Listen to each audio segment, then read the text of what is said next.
Number the Stars by Lois Lowry, Chapter 1. Why Are You Running? A race to the corner. Anne-Marie adjusted the thick leather pack on her back so that her schoolbooks balanced evenly. Ready? She looked at her best friend. Ellen made a face. No, she said, laughing. You know I can't beat you. My legs aren't as long. Can't we just walk, like civilized people? She was a stocky, 10-year-old, unlike lanky Anne-Marie. We have to practice for the athletic meet on Friday. I know I'm going to win the girls' race this week. I was second last week, but I've been practicing every day. Come on, Ellen, Anne-Marie pleaded, eyeing the distance to the next corner of the Copenhagen street. Please? Ellen hesitated, then nodded and shifted her own rucksack of books against her shoulders. Oh, all right. Ready, she said. Go! Shouted Anne-Marie, and the two girls were off, racing along the residential sidewalk. Anne-Marie's silvery blonde hair flew behind her, and Ellen's dark pigtails bounced against her shoulders. Wait for me, wailed little Kirsty, left behind, but the two older girls weren't listening. Anne-Marie outdistanced her friend quickly, even though one of her shoes came untied as she sped along the street called Oosterbrogade, past the small shops and cafes of her neighborhood here in northeast Copenhagen. Laughing, she skirted an elderly lady in black who carried a shopping bag made of string. A young woman pushing a baby in a carriage moved aside to make way. The corner was just ahead. Anne-Marie looked up, panting. Just as she reached the corner, her laughter stopped. Her heart seemed to skip a beat. Halt! The soldier ordered in a stern voice. The German word was as familiar as it was frightening. Anne-Marie had heard it often enough before, but it had never been directed at her until now. Behind her, Ellen also slowed and stopped. Far back, little Kirsty was plodding along, her face in a pout, because the girls hadn't waited for her. Anne-Marie stared up. There were two of them. That meant 2 helmets. 2 sets of cold eyes glaring at her, and 4 tall, shiny boots planted firmly on the sidewalk, blocking her path to home. And it meant 2 rifles, gripped in the hands of the soldiers. She stared at the rifles first. Then, finally, she looked into the face of the soldier who had ordered her to halt. Why are you running? The harsh voice asked. His Danish was very poor. 3 years, Anne-Marie thought with contempt. 3 years they've been in our country, and still they can't speak our language. I was racing with my friend, she answered politely. We have races at school every Friday, and I want to do well, so I... Her voice trailed away, the sentence unfinished. Don't talk so much, she told herself. Just answer them, that's all. She glanced back. Ellen was motionless on the sidewalk, a few yards behind her. Farther back, Kirsty was still sulking and walking slowly toward the corner. Nearby, a woman had come to the doorway of a shop, and was standing silently, watching. One of the soldiers, the taller one, moved toward her. Anne-Marie recognized him as the one she and Ellen always called in whispers, the Giraffe, because of his height and the long neck that extended from his stiff collar. He and his partner were always on this corner. He prodded the corner of her backpack with the stock of his rifle. Anne-Marie trembled. What is in here? He asked loudly. From the corner of her eye she saw the shopkeeper move quietly back into the shadows of the doorway, out of sight. Schoolbooks, she answered truthfully. Are you a good student? The soldier asked. He seemed to be sneering. Yes. What is your name? Anne-Marie Johansson. Your friend, is she a good student too? He was looking beyond her, at Ellen, who hadn't moved. Anne-Marie looked back, too, and saw that Ellen's face, usually rosy-cheeked, was pale, and her dark eyes were wide. She nodded at the soldier. Better than me, she said. What is her name? Ellen. And who is this? He asked, looking to Anne-Marie's side. Kirsty had appeared there suddenly, scowling at everyone. My little sister. She reached down for Kirsty's hand, but Kirsty, always stubborn, refused it and put her hand on her hips defiantly. The soldier reached down and stroked her little sister's short, tangled curls. "Stand still, Kirsty," Anne-Marie ordered silently, praying that somehow the obstinate 5-year-old would receive the message.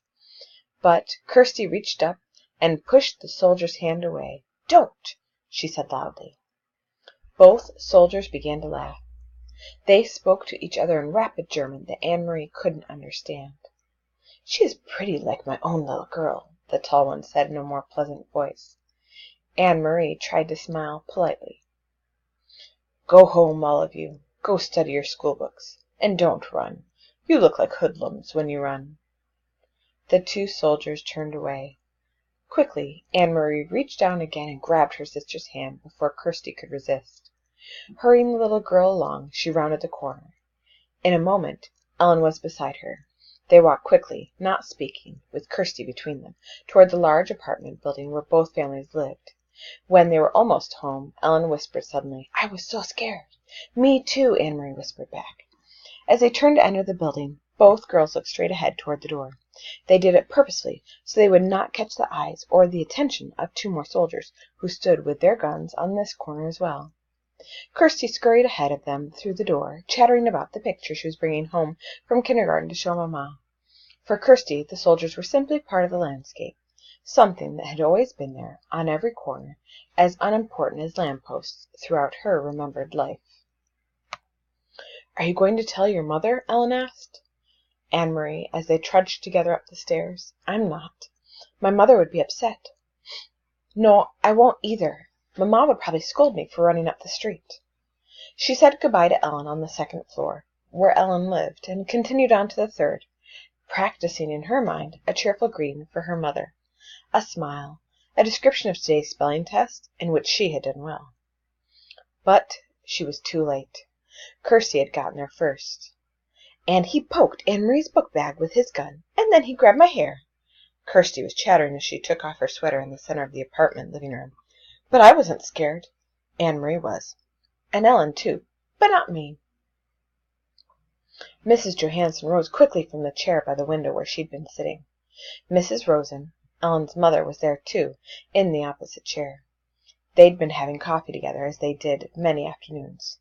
Of course, it wasn't really coffee, though the mother still called it that, having coffee. There had been no real coffee in Copenhagen since the beginning of the Nazi occupation. Not even any real tea. The mother sipped at hot water flavored with herbs. "Anne-Marie, what happened? What is Kirsty talking about?" her mother asked anxiously. "Where's Ellen?" Mrs. Rosen had a frightened look. "Ellen's in your apartment. She didn't realize you were here," Anne-Marie explained. "Don't worry. It wasn't anything. It was the two soldiers who stand on the corner of Osterbrogade. You've seen them. You know the tall one with the long neck, the one who looks like a silly giraffe?" She told her mother and Mrs. Rosen of the incident, trying to make it sound humorous and unimportant. But their uneasy looks didn't change. "I slapped his hand and shouted at him," Kirsty announced importantly. "No, she didn't, Mamma," Anne-Marie reassured her mother. "She's exaggerating, as she always does." Mrs. Johansen moved to the window and looked down to the street below. The Copenhagen neighborhood was quiet. It looked the same as always, people coming and going from the shops, children at play, the soldiers on the corner. She spoke in a low voice to Ellen's mother. They must be edgy because of the latest resistance incidents. "Did you read in the Frie Danske about the bombings in Hillerød and Nørrebro?" Although she pretended to be absorbed in unpacking her schoolbooks, Anne-Marie listened, and she knew what her mother was referring to. The Frie Danske, the Free Danes, was an illegal newspaper. Peter Nilsson brought it to them occasionally, carefully folded and hidden among the ordinary books and papers, and Mamma always burned it after she and Papa had read it. But Anne-Marie heard Mamma and Papa talk, sometimes at night, about the news they received that way. News of sabotage against the Nazis, bombs hidden and exploded in the factories that produced war materials, and industrial railroad lines, damaged so that the goods couldn't be transported. And she knew what the resistance meant. Papa had explained, when she had overheard the word and asked. The resistance fighters were Danish people No one knew who, because they were very secret, who were determined to bring harm to the Nazis, however they could. They damaged the German trucks and cars and bombed their factories. They were very brave. Sometimes they were caught and killed. "I must go to speak to Ellen," Mrs. Rosen said, moving toward the door. "You girls walk a different way to school tomorrow. Promise me, Anne-Marie. And Ellen will promise too." "We will, Mrs. Rosen. But what does it matter? There are German soldiers on every corner." "They will remember your faces," Mrs. Rosen said, turning in the doorway to the hall. "It is important to be one of the crowd, always. Be one of many. Be sure that they never have reason to remember your face." She disappeared into the hall and closed the door behind her. "He'll remember my face, Mamma," Kirsty announced happily, "because he said I looked like his little girl. He said I was pretty." "If he has such a pretty little girl, why doesn't he go back to her like a good father?" Mrs. Johansen murmured, stroking Kirsty's cheek. "Why doesn't he go back to his own country?" "Mamma, is there anything to eat?" Anne-Marie asked, hoping to take her mother's mind away from the soldiers. "Take some bread and give a piece to your sister." "With butter?" Kirsty asked hopefully. "No butter," her mother replied. "You know that." Kirsty sighed as Anne-Marie went to the bread box in the kitchen. "I wish I could have a cupcake," she said. "A big yellow cupcake with pink frosting." Her mother laughed. "For a little girl you have a long memory," she told Kirsty. "There hasn't been any butter or sugar for cupcakes for a long time. A year at least. When will there be cupcakes again?" "When the war ends," Mrs. Johansen said. She glanced through the window, down to the street corner where the soldiers stood, their faces impassive beneath the metal helmets. "When the soldiers leave." This concludes Chapter 1.